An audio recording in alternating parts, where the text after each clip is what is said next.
we can go into another completely different direction, which is our humanistic perspective. Now, this isn't a huge swing. If we were going straight from behaviorist and like the radical behaviorist side of things, yes, this is a massive change. But if we're going from more of a social cognitive behaviorist perspective, it's not as big of a leap. And that's because the humanistic perspective, as you might expect, is a lot more about the stuff that makes us human. So this is going to be specific on how people think about themselves and their role and their actions within their environment or within the world around them. So this is very human focused, and it ends up being sort of different from everything else we've talked about. So they didn't really love neither Freud nor the behaviorists. With Freud, they were okay with the idea of sort of internal forces, but they didn't love the reliance on unconscious internal forces. Basically, they don't like the idea that humans are just sort of following their urges, that they're completely out of control, and that they have these sort of baser instincts driving their actions. They wanted to focus on more of a cognitive component where you have sort of conscious thoughts.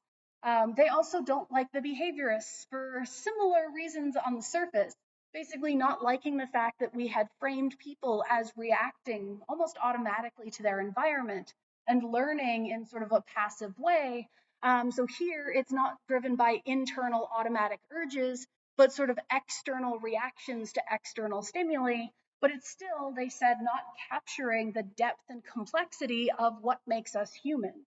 So even though both were very focused on different things, the internal and unconscious versus the external and reactive responses, both were removing the human sort of willingness and that free will that ends up being so important when we look at human behavior.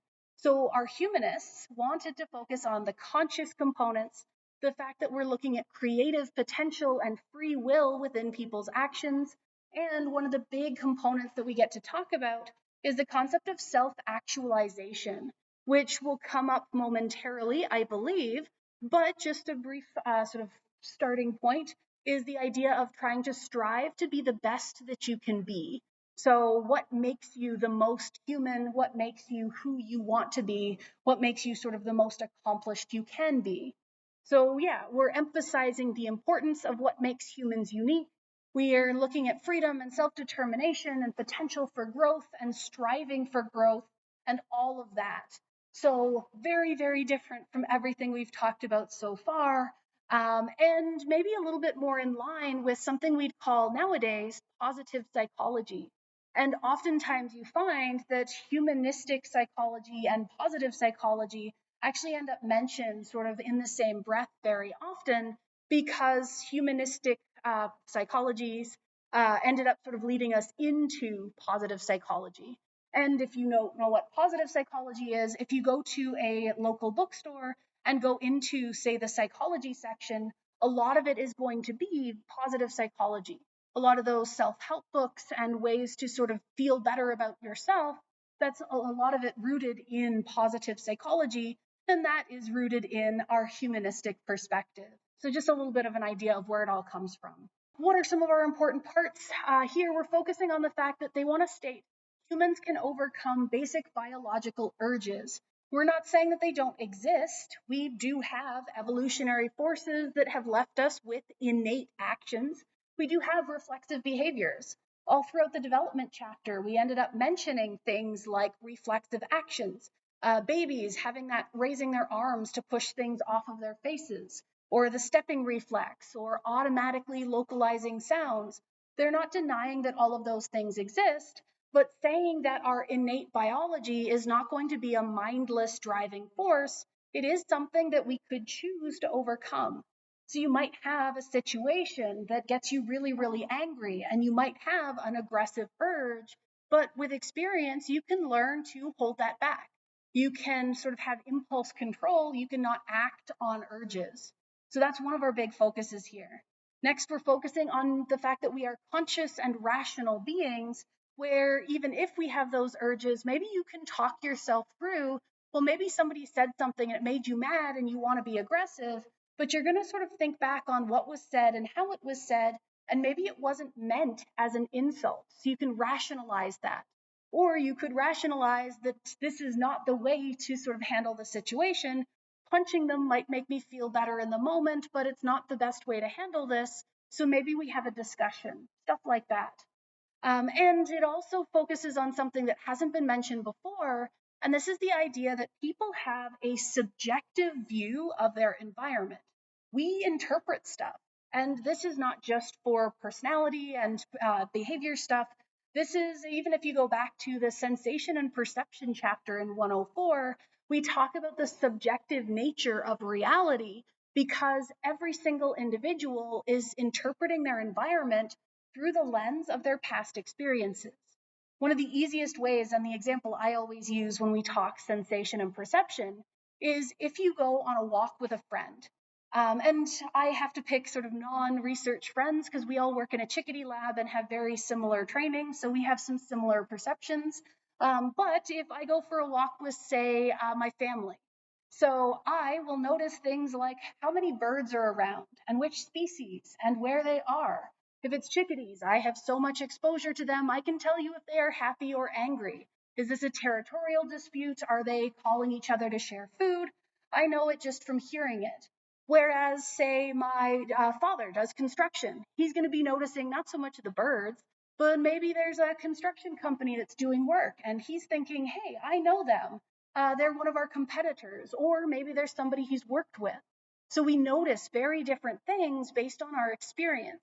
And that then influences which stimuli in the environment are going to maybe trigger certain reactions. And they don't have to be automatic behavioral responses. They could be those internal conscious processes. I start thinking about what the chickadees are doing. They start thinking about what company that is. So it has different reactions internally as well. So that focuses on the fact that everybody is going to be paying attention to different things, noticing different things, and we have different ways of thinking about things based on past actions. This could even be stuff like you encounter a billboard and it's for a particular brand of pop. And you love that brand, but a friend hates that brand. You have very different reactions to the exact same stimulus. So, again, all of it is subjective. And from the humanistic approach, we're basically acknowledging that that interpretation is actually far more important than the objective reality of the physical stimulus in the environment. So they would care a lot more about your opinion of a particular brand than the fact that there is a poster for that brand on a specific billboard.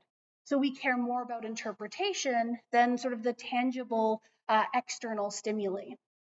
And that ties into this phenomenological approach.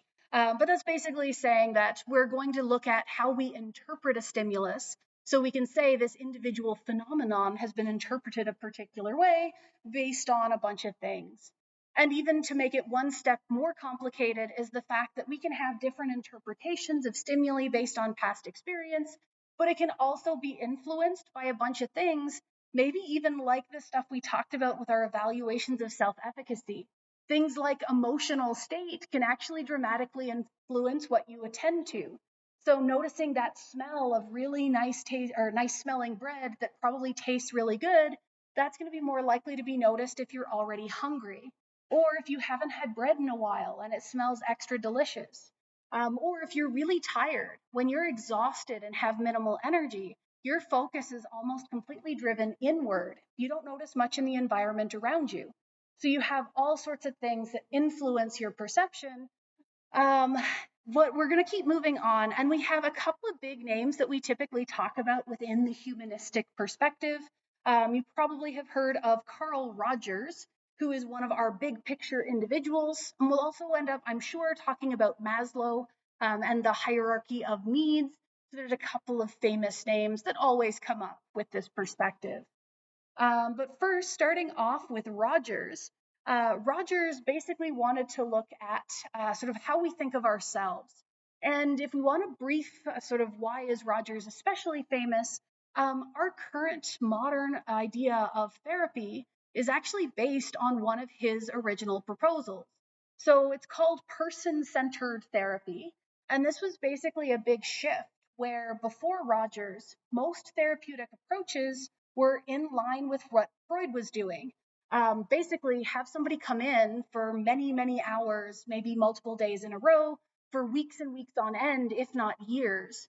So, very time consuming, trying to understand your entire life before we could almost reprogram the entirety of how you think.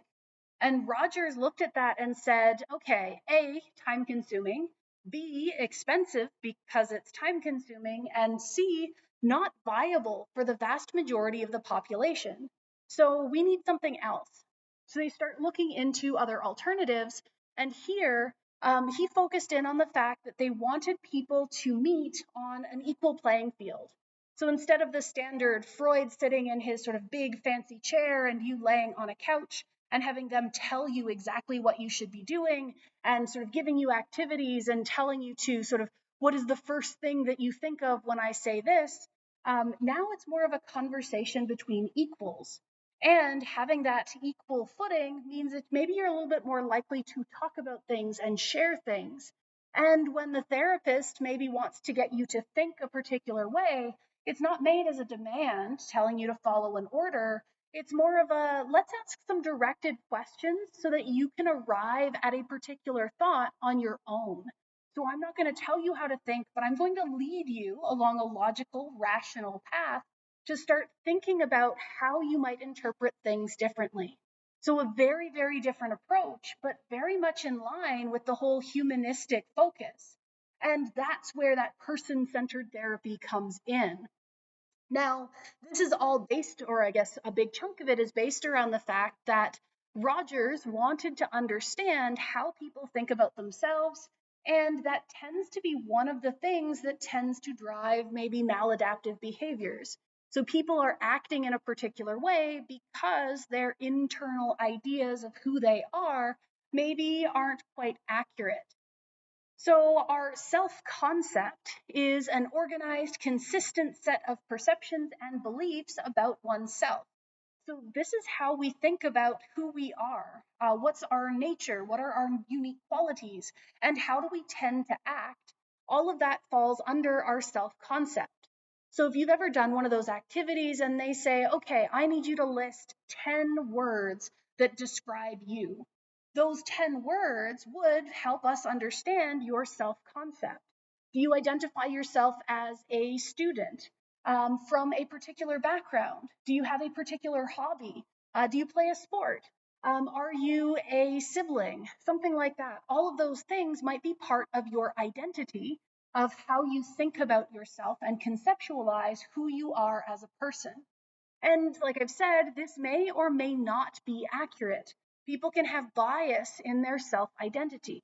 So, this brings us to something called the Dunning Kruger effect, which is something that occurs when people have a lack of knowledge and skills in a certain area. And that lack of knowledge actually leads them to overestimate how good they are at that thing. So, if you've ever encountered somebody and you're like, you don't even know enough to know what you don't know.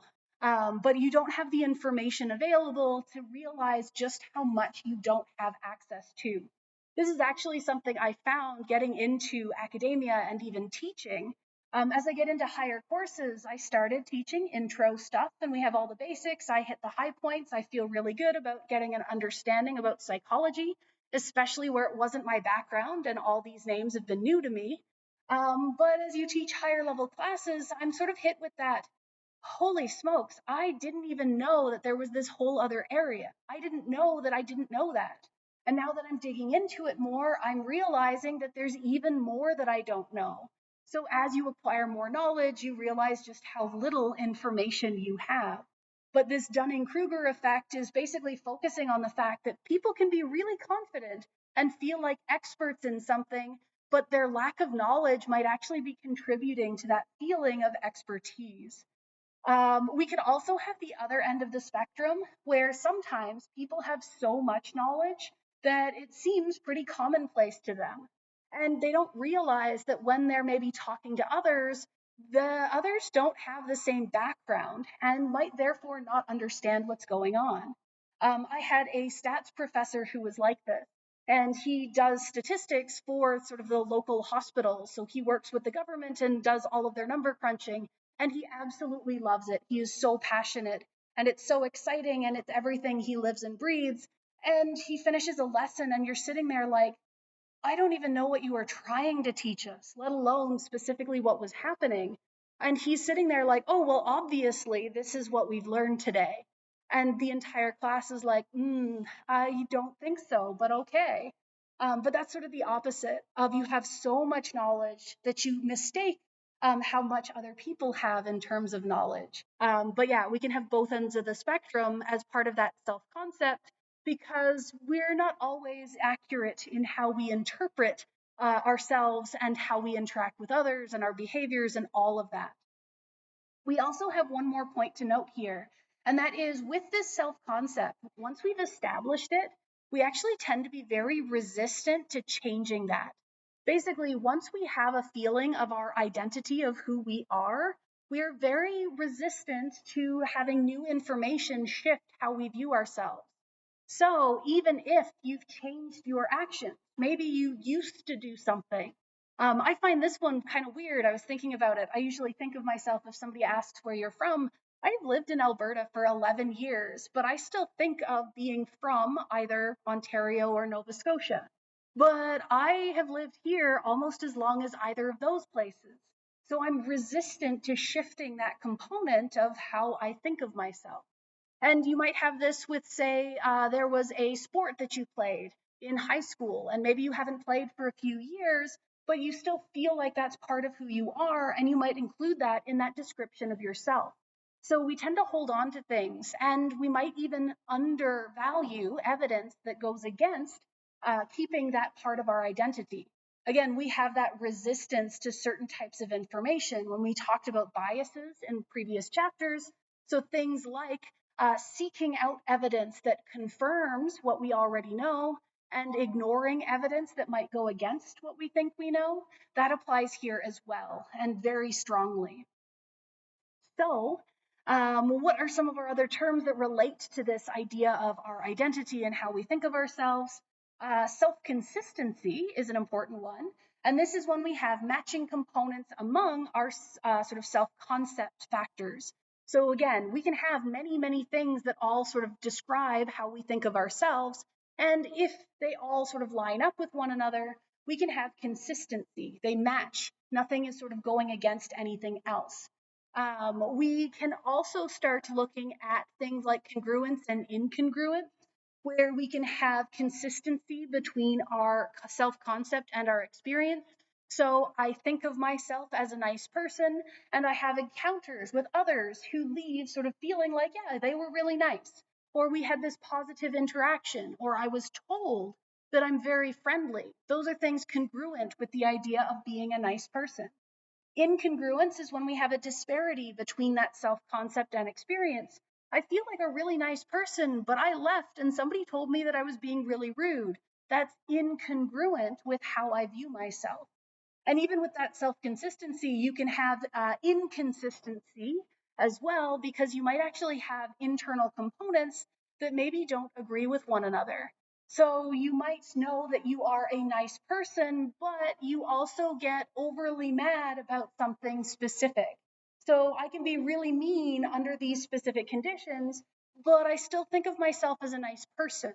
That could be inconsistency, and that might be something you have to resolve, or maybe you completely ignore it or downplay it or rationalize it, as we've seen with a couple of our other ideas, even things almost leaning into like our defense mechanisms of ignoring information that might apply here. And conveniently, that ties into something that came up around that time, talking about threats. And for Rogers, they framed a threat as things that occur when our experience is inconsistent with self concept. So when we encounter things that don't match our expectations, our sort of internalized concepts, we're encountering these situations where we're like, wait a second, that's not what I think of for myself. And that can lead to anxiety. So again, same as what we saw with Freud stuff. When you encounter a threat, it leads to anxiety. Same idea here. It's just, what are we considering a threat is now different. So in response to our anxiety, we can have something that's maybe a little bit more healthy, Maybe we can modify our self-concept to match that experience. Maybe we can say, all right, well, I was really mean in this situation. So that's where that idea of I'm a nice person, but I get irrationally angry in these conditions. That's my caveat. That allows me to include that time I was really not nice or those times I'm really not nice. So I've folded in something to my self concept. Or we can have something that's maybe distorting reality to match that self concept of I was really, really not nice in those conditions, but it's because somebody else's actions prompted that. It was only in response to maybe somebody doing something worse first. So it was justified, and therefore it doesn't mean that I'm not nice. It's just that I was provoked. So you can maybe distort things so that it's not quite as bad as it could have been. And of course, usually it's better to modify your self concept to take those facts and experiences and incorporate them.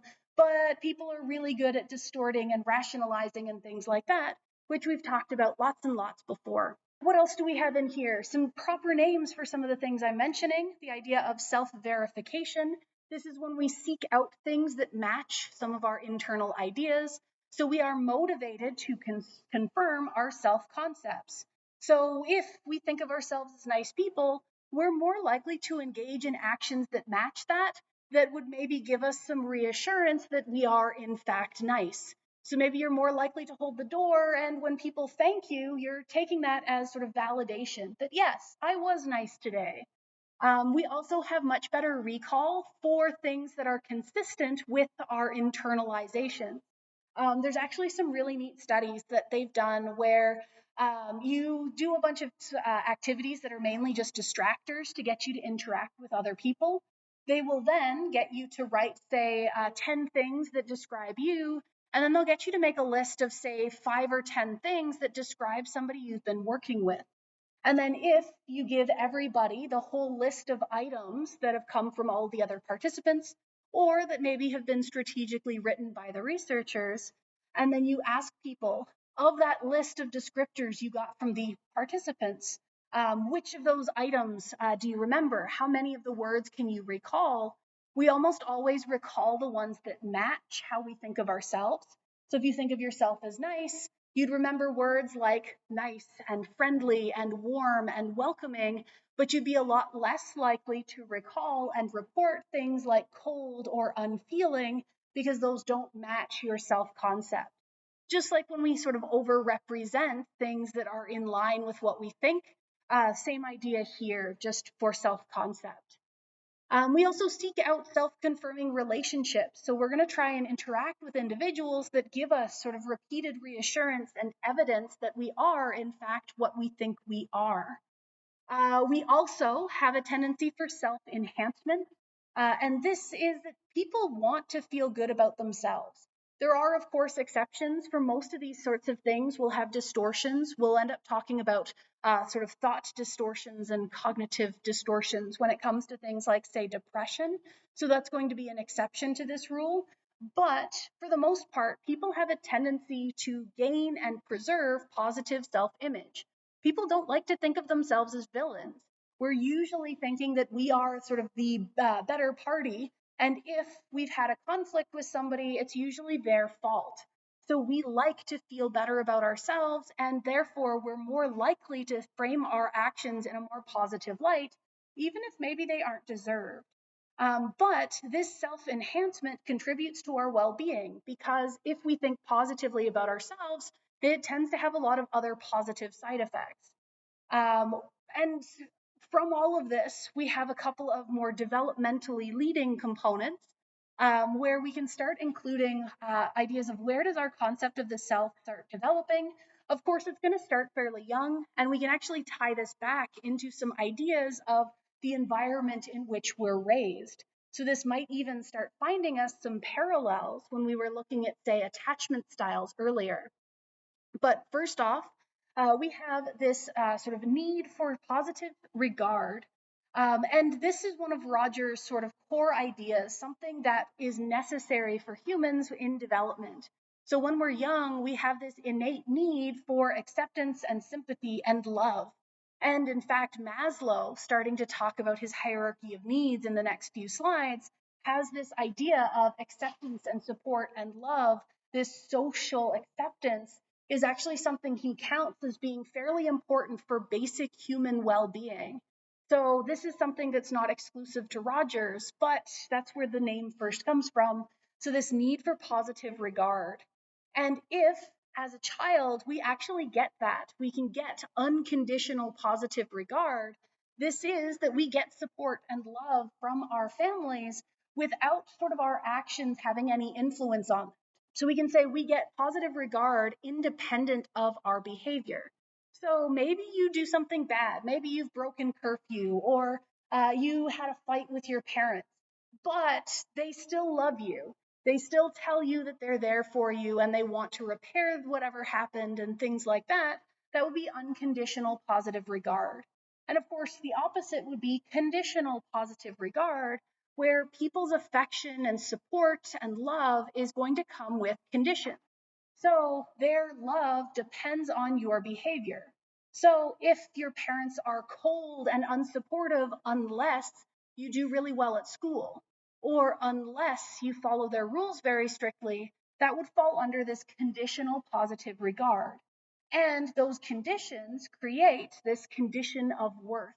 Basically, it says that you're only deserving of the love and affection and support and acceptance if you meet those conditions, if you meet those rules. So if you do what they tell you, if you get the grades that you're supposed to, and of course, that then means that your identity, your feelings of worth, and how much you value yourself is then conditional upon the acceptance of others. And moving forward, Rogers would say that this can influence our future behaviors, where if we have conditions of worth from childhood, we're then going to encounter situations in the future where maybe with future partners, we're now going to have these conditions thinking that, well, they're only going to continue loving me if I do these things. So, of course, that's going to lead to some maladaptive behavior. But Rogers would use these sort of patterns of thinking, this way of framing things, as partial explanation for why we see patterns of behavior, things we could interpret as personality, moving forward. So again, tying it all back together. And when we get to the bottom here, so we have that need for positive regard, but if we make it positive self-regard, then we're not just talking about how others view us and getting that support and acceptance from others, but now we have that love and acceptance within ourselves. So positive self-regard is this experience of feeling like we're understood and valued, that we are free to make our own decisions, that we have that acceptance. And a lot of that ties back to having that freedom, no conditions on our abilities to do that. And of course, this is again not something where we'd say that if you had conditional positive regard as a child, that you will never break free of that. It's something that can come with time, and maybe you have later relationships that are unconditional in that positive regard that can help rebuild some of those feelings. So this is just a way to frame it to start, but it's not meant to be sort of solid boxes you can never change. And then, of course, all of this, I have one more term I didn't write down, and it's because Rogers says that our goal, if we can achieve all of these things, and if we can have our positive self-regard, and if we can have sort of this concrete identity and sense of self, that we will become fully functioning persons. So we are self-determined, we have acceptance of our inner and outer experiences, and we don't have a whole lot of need for those cognitive distortions that might come from conflict and threats and the anxiety that follows. So that's the goal here, is becoming a fully functioning person. And none of that is too far off from what Maslow is focusing on, which is our concept of self-actualization. And self-actualization is our total realization of one's human potential, which is a kind of grandiose statement that doesn't really tell us a whole heck of a lot. So Maslow considered this self-actualization to be our ultimate human need and our highest expression of human nature, that we could become the most that we could be, that we are the best person that we could be. But we get into some ambiguity here because different individuals are going to have different sort of ultimate potentials in their own minds. And because this is a humanistic perspective, It's all about what that person is striving for, what they're trying to accomplish. So every person will have a different sort of perfect self actualization state, because everyone has different goals and desires and wants and needs. So that's actually going to be one of our critiques of this perspective, because self actualization as this highest goal and what we're striving for is very vague and hard to define, and definitely not something that we could test and evaluate and quantify. So some people don't love this as a starting point. We do have two categories of needs within Maslow's hierarchy of needs. And this is something that's fairly commonly discussed. We always mention this hierarchy of needs, so you might be familiar with it. But we're going to start at the top with our deficiency needs. This is the stuff that's basically the base requirements to be sort of surviving as a human. So this is stuff that's concerned with physical and social survival. And interestingly, it doesn't just include staying alive. It's not just food and shelter and water and physical safety, but Maslow also stresses the fact that people have need for social security and social acceptance and love and things like that. So acknowledging that humans have that need for interaction. So again, tying very nicely with what Rogers had been focusing on with how we interact with other people. Then we have our growth needs. And these are the things that are unique to humans, we don't see in any other animal. And this is the stuff that's pushing us to develop our potential, to get into that self actualization at the end. And the way that it works is something kind of like this, where at the bottom we have those deficiency needs, the most basic stuff. So first off, we need food and water so that we can survive. Once we have food and water, we then focus on psychological safety and physical safety or security. You need somewhere safe to live where you're not at threat of harm. Once we have that, then we can focus on more social things like affiliation and acceptance and affection. And then we get into things like approval and recognition, where our actions matter. All of that is still within deficiency needs. Now, I will say that within this pyramid, the specific order and the specific breakdown and even the specific labels for each of these can change a little bit in between whatever source it is that you're looking at. A lot of people have interpreted this and changed it slightly in different ways. So you'll see lots and lots of different examples of this hierarchy.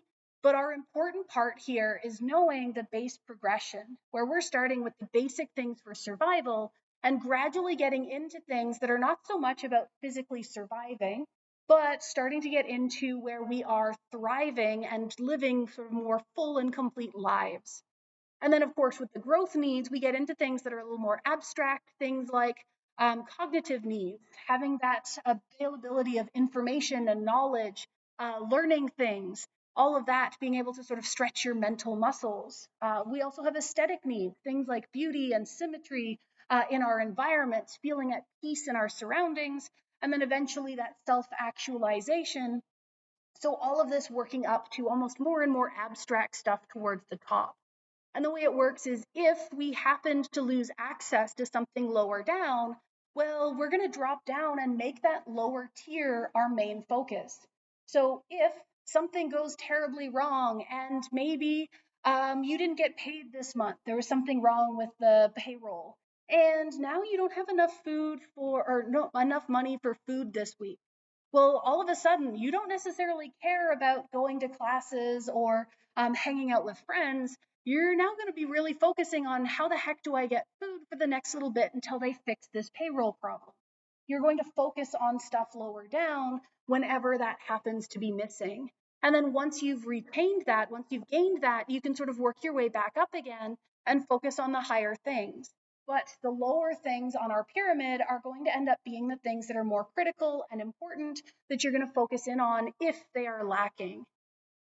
And then I also pulled this diagram. I can't even remember where this one came from, but some characteristics of self-actualizing people. This is just showing how abstract this concept is, because if we pick out some interesting ones here, some of them make sense. So things like having strong friendships. They're limited in number, but you have deeper connections with a small number of people in your life. Maybe we have that you can show some detachment and need for privacy. You don't need to constantly be around other people and sharing everything. continued freshness of appreciation, sort of acknowledging things in your environment and being grateful for them. There's a whole bunch of random things here that are all over the place. So yeah, you can sort of read through those if you're interested, because I always thought that it was a very abstract concept, and this mostly just solidifies that. Of course, we then get into our critiques of this. What are some of our issues? There's a lot of issues with how we'd evaluate and try and quantify our progression in pretty much any of these humanistic theories. Again, a lot of this is fairly abstract, so there's a lot of self-reporting.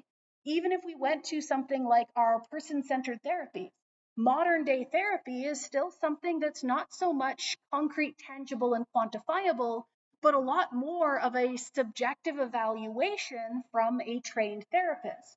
We tend to have more sort of feelings of how, or I guess, evaluations of what you've expressed without a whole lot of ability to look at what's going on behind the scenes, because it's all from self-report. We can have discussions and conversations, you can fill out standardized tests, but it's still relying on you telling people what you feel and what you think and what your identity is and how you think of yourselves. So there's a little bit of trouble there if you're trying to quantify things. I've already said that self-actualization tendency is very, very abstract. And even striving to be a sort of fulfilled individual is also kind of hard to quantify. How do you determine if somebody has successfully self-actualized? Well, that's going to differ depending on who you're asking. So a lot of this stuff ends up being sort of intangible and hard to describe. It, of course, has had lots of far-reaching applications. The person-centered therapy is pretty much the standard approach to therapy nowadays. Though within that person-centered sort of soundstage, we can then have individual approaches that can come from other perspectives. There are a lot of behaviorist perspectives that get folded into therapeutic techniques, but it's still within that same framework that Roger started and has continued to evolve until today. We also have a lot of that stuff moving into modern literature. Like I said, positive psychology came directly out of this. We also have some importance put on this discrepancy between our perceived self and our ideal self, and that's that sort of internal distortions and acknowledgement that the way that people think about themselves and interpret things and how it relates to their self views can also be really important. That's something that's also sort of needing to be considered because it does seem to play a pretty large role.